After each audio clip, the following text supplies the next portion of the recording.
Hello friends, Munmun কিচেনে তোমাদের সবাইকে স্বাগত। দেখো আমি আজকে আবার একটা বেগুনের নতুন রেসিপি নিয়ে হাজির হয়েছি, নিরামিষ বেগুন সুন্দরী রেসিপি।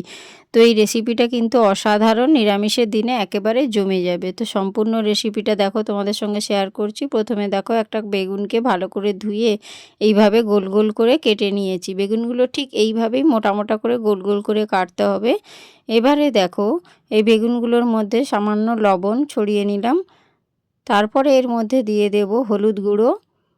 সমস্ত বেগুনের মধ্যে হলুদ আর লবণটাকে কিন্তু ভালো করে মিশিয়ে নিতে হবে।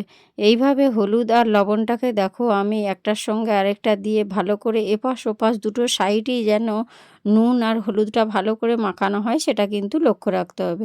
এইভাবে দেখো আমি সব বেগুনগুলি কিন্তু ভালো করে মাখিয়ে নিচ্ছি।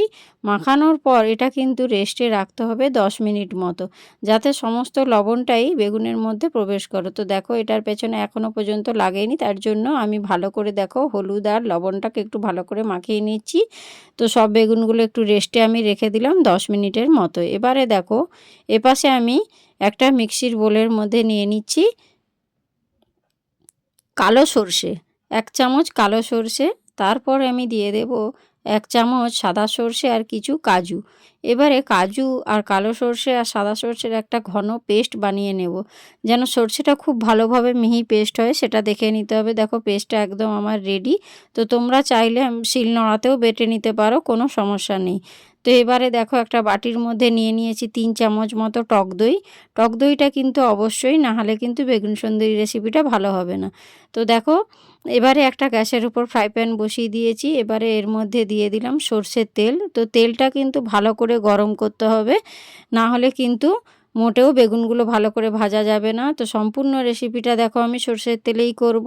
এবারে দেখো তেলটা ভালোভাবে গরম হয়ে যাওয়ার পর যে বেগুনটা আমি 10 মিনিট রেস্টে রেখেছিলাম নুন হলুদ মাখিয়ে, সেই বেগুনটা আবার একটা একটা করে ওর মধ্যে দিয়ে দিচ্ছি। এই সময় কিন্তু গ্যাসের ফ্লেমটা একদম লো ফ্লেমে রেখে ভালো করে কিন্তু বেগুনগুলোকে লাল লাল করে এপাশ ওপাশ করে ভেজে নিতে হবে।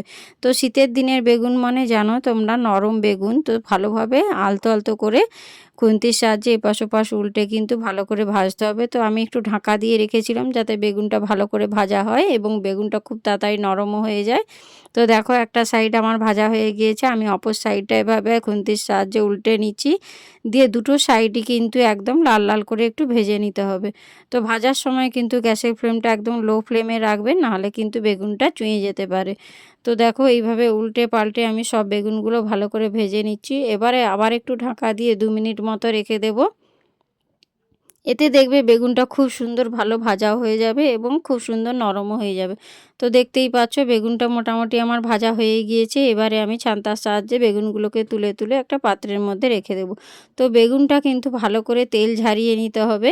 তারপরে দেখো এখনও পর্যন্ত কিন্তু ফ্রাই প্যানের মধ্যে অনেকটাই সর্ষের তেল রয়েছে। তো এই তেলের মধ্যেই কিন্তু আমি সম্পূর্ণ রেসিপিটা করব। এর সঙ্গে কিন্তু আলাদা করে আমি আর তেল অ্যাড করব না। তো দেখো এই সম্পূর্ণ রেসিপিটা কিন্তু তোমরা সর্ষের তেলে করো, তাহলে কিন্তু খুব সুন্দর হবে, কারণ সর্ষের তেলের কিন্তু একটা আলাদা মাত্রা রয়েছে। এবারে দেখো ওই তেলের মধ্যে আমি দিয়ে দিলাম কিছু কালো জিরে এবং দুটো লবঙ্গ আর 3টে ছোটো এলাচ। তো এলাচগুলো তোমরা একদম ফাটিয়ে দেবে না, গোটা গোটাই দেবে। এবার এর মধ্যে দিয়ে দিলাম দুটো শুকনো লঙ্কা, কারণ এলাচগুলো যদি ফাটিয়ে দেই তাহলে এলাচের মধ্যে যে দানাগুলো আছে ওগুলো বেরিয়ে গেলে অনেক সময় মুখে পড়লে অনেকে পছন্দ করেন না। তো দেখো সমস্ত শুকনো উপকরণগুলো ভালো করে ভাজা হয়ে যাওয়ার পর এবার এর মধ্যে দিয়ে দিলাম কাজু আর সর্ষে বাটার যে পেস্টটা আমি মিক্সিতে বেটে রেখেছিলাম, সেই পেস্টটা এর মধ্যে দিয়ে দিলাম। এখন কিন্তু ভালো করে এই পেস্টটাকে একটু ভালো করে ফুটিয়ে নিতে হবে, যাতে সর্ষের একটা গন্ধ থাকে, সেই গন্ধটা যাতে চলে যায়। তো এই সময় কিন্তু গ্যাসের ফ্লেমটা একটু লো ফ্লেমে রাখবে, কারণ কাজু বাটা আছে, কাজুটা খুব তাড়াতাড়ি তলায় ধরে যায়। এবারে এর মধ্যে দিয়ে দিলাম 1 চামচ হলুদ গুঁড়ো, 1 চামচ লঙ্কার গুঁড়ো এবং 1 চামচ ধনে গুঁড়ো।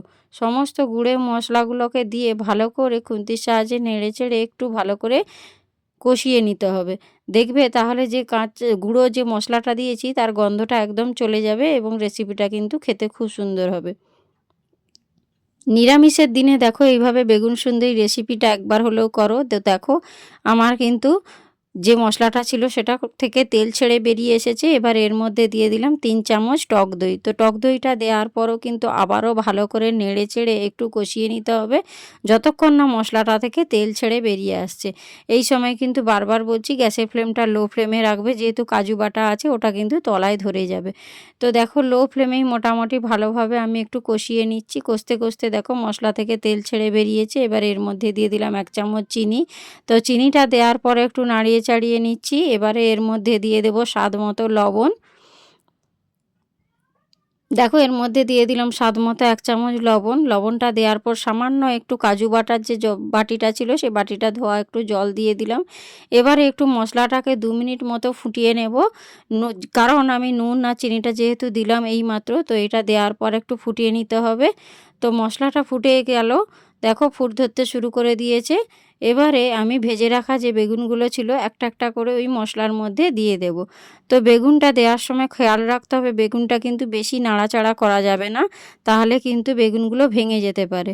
যেহেতু ভাজা হয়ে গিয়েছে, খুবই নরম শীতের দিনের বেগুন, এইভাবে খুব খুন্তির সাহায্যে আলতো করে কিন্তু তোমাদেরকে বেগুনগুলো 5 মিনিট মতো ফুটিয়ে নিতে হবে। এবারে দেখো 5 মিনিট আমি ফুটতে দিয়ে দিচ্ছি। এবার এক্সট্রা যে জলটা রয়েছে সেটাও কিন্তু একেবারে কমে যাবে। 5 মিনিট পর দেখো কত সুন্দর হয়েছে বেগুন সুন্দরী রেসিপিটা। দেখতেও কত সুন্দর হয়েছে, খেতেও কিন্তু কত সুন্দর হয়েছে।